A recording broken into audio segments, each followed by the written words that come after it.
안녕하세요. 최은수 박사의 경제 이야기 시간입니다. 이번 시간에는 스웨덴 기업으로 세계 1위 가구 업체가 된 이케아의 성공 신화에 대해 알아보도록 하겠습니다. 미국 사람들은 이 회사를 아이케아라고 부르는데요. 이 회사는 가구 왕국에 이어서 음식 왕국의 신화를 만들어가고 있습니다. 어떻게 해서 이 회사는 신화 창조의 주역이 될 수 있었을까요? 첫 번째 질문입니다. 여러분, 이케아를 왜 카테고리 킬러라고 이야기할까요? 카테고리 킬러는 백화점이나 슈퍼마켓과 달리 상품 분야별로 전문 매장을 특화해서 상품을 판매하는 소매점을 이야기하는데요. 백화점과 할인점이 가전에서 생활용품, 식품에 이르기까지 다양한 상품을 취급하는 데 반해서 카테고리 킬러는 특정 상품군, 즉 특정 카테고리의 상품만 취급하는 매장을 이야기합니다.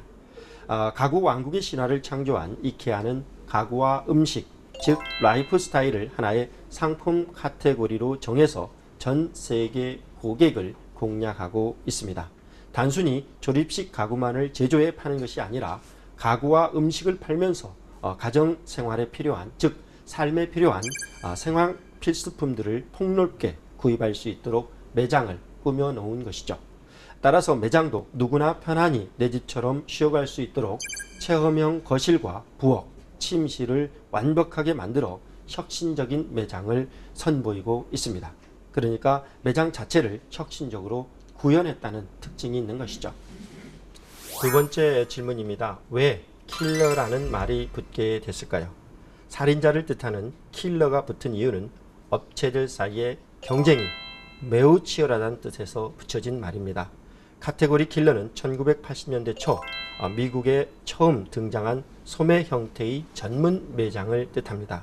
완구용품, 스포츠용품, 아동 의류, 가전제품, 식품, 인터넷 포털 사이트, 가구와 같이 상품 분야별로 한 분야에 특화된 전문 매장을 만들어 이를 집중적으로 판매하는 소매 형태의 업체를 통틀어서 이야기하는 말입니다. 카테고리 킬러는 쉽게 말해서 한국의 가전제품 전문 매장인 하이마트, 용산 전자상가와 같은 형태의 업체다라고 이해하시면 됩니다. 세 번째 질문입니다. 이케아는 누가 창업했을까요?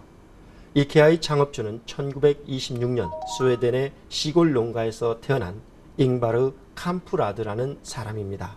장사를 좋아했던 그는 실업고등학교를 졸업하자마자 장사를 하고 싶어서 그의 나이 17세가 되던 1943년 가정용 조립가구 회사 이케아를 창업했습니다. 캄프라드는 직원들에게 일종의 실수 면허장을 나눠준 것으로 유명합니다. 실수를 한다는 것은 행동하는 자의 권리다. 실수를 할까봐 두려워하는 마음은 모든 발전을 가로막는 적이 된다면서 실수를 두려워하지 않는 추진력을 직원들에게 요구했습니다. 그의 이 같은 실수를 두려워하지 않는 기업 철학은 이케아를 세계적인 기업으로 이끌어주는 원동력이 됐습니다. 네 번째 질문입니다. 캄프라드는 초창기 어떻게 성공할 수 있었을까요? 그의 판매 전략은 단순했지만 머리를 잘 썼습니다. 집 근처 가구의 장인들이 제작한 탁자나 의자, 소파를 사서 외부에 판매하는 전략을 사용을 했습니다. 이때부터 그는 원가 관리를 철저히 연구를 했습니다. 가격을 낮추기 위해서 중간 상인으로 우유 배달부를 활용했습니다.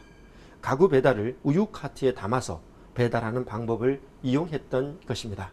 나아가 배송 효율성을 높이기 위해서 조립식 가구를 처음으로 만들어 제작하게 됩니다. 그는 특별한 두 가지 원칙을 세우게 되는데요. 하나는 한번 카탈로그에 표기한 가격은 1년간은 무슨 일이 있어도 지키는 것이다. 다른 하나는 가벼운 음식을 공짜로 내주는 것이었습니다. 배가 고프면 아무도 가구를 사지 않는다라고 그는 믿었던 것이죠. 저렴하면서 실용성을 가진 이케아의 가구는 폭발적인 인기를 끌기 시작했습니다. 하지만 이케아의 갑작스런 성공에 기존 스웨덴의 가구 업체들은 견제가 심해지기 시작했습니다. 심지어 이케아의 가구를 납품하는 장인과 기술자들을 협박하거나 매수해서 이케아의 가구를 만들지 못하도록 하기까지 했습니다. 결국 이케아는 위기를 맞게 됩니다. 다섯 번째 질문입니다. 이케아는 위기를 어떻게 돌파할 수 있었을까요? 창업주 캄프라드는 위기 속에 기회가 있다며 경쟁력 있는 곳을 찾아 해외 진출을 결정하게 됩니다. 이때가 1961년입니다. 공산국가인 폴란드로 날아가 그곳의 가구통신 판매 회사와 제휴를 체결하게 되고요. 당시 폴란드는 인건비와 원자재 값이 스웨덴의 절반이었기 때문에 저가 고품질 상품은 곧바로 큰 인기를 끌게 됩니다. 회사는 급성장했고 이케아는 스웨덴 전역에 가구점을 열게 됩니다. 1970년대가 되자 노르웨이, 덴마크, 스위스로 시장을 확대해 나갑니다. 1973년 중동 전쟁으로 유가가 치솟자 생산비와 배송비가 급등하게 됩니다.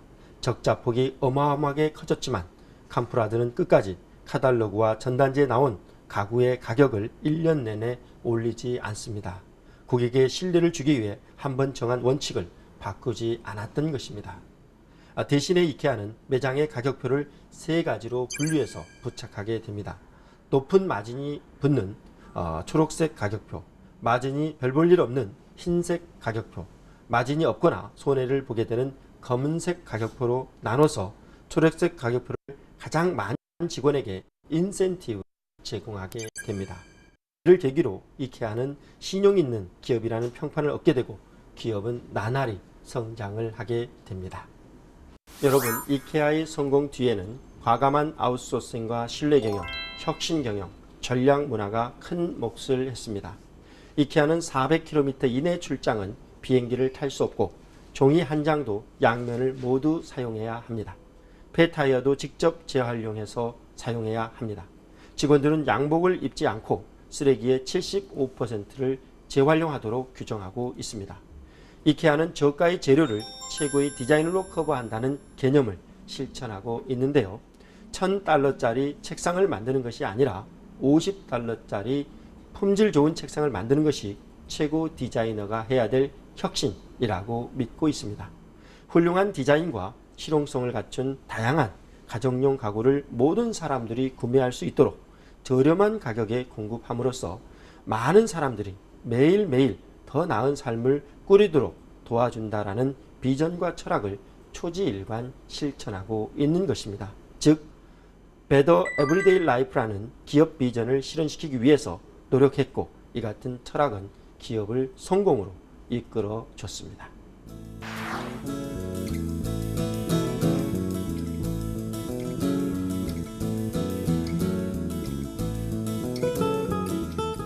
여러분, 이케아처럼 위기를 기회로 바뀌는 지혜가 필요합니다. 이케아처럼 명쾌한 기업 경영의 철학을 정해서 그 원칙을 지키는 게 중요하죠. 여러분들이 시장이 국내에 없으면 전 세계 시장에서 찾고 국내에 일자리가 없으면 전 세계에서 일자리를 찾아 나서야 합니다. 이케아처럼 실패를 두려워하지 않고 기회를 찾아 도전하는 도전 정신이 무엇보다 중요하다고 할 수 있습니다.